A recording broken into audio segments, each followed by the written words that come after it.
Government of India লেখা ও ডাক্তারের sticker লাগানো এক 4 চাকা গাড়ি থেকে উদ্ধার 6 কেজি নিষিদ্ধ পোস্তর আঠা উদ্ধার হয়েছে, যার বাজার মূল্য আনুমানিক 6 কোটি টাকার অধিক।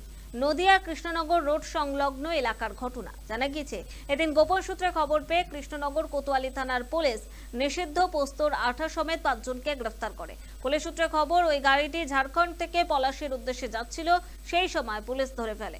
ধৃত 5 জনের নাম সজল মণ্ডল, শান্তি বর্ণী, হাসিবুল মণ্ডল, খাইরুল বশর শেখ এবং মুক্কাবার হোসেন মণ্ডল। এদের সকলকে গ্রেফতার করেছে পুলিশ। তবে এর পেছনে আর কারা জড়িত এবং কেন এই সামগ্রী পাচার করা হচ্ছিল, ধৃতদের জিজ্ঞাসাবাদ করে তা তদন্ত শুরু করেছে পুলিশ।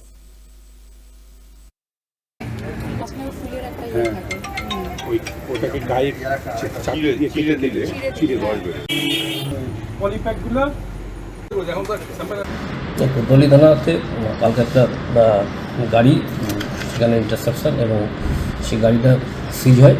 গাড়ির ভিতরে 6 কেজি মতন পোস্তর আঠা, যেটাকে রা পিয়াম যেটা আছে, এটা কোতোয়ালি থানা সিজ করে 5 জনকে অ্যারেস্ট করে এবং তাদেরকে কোর্টে পাঠায়।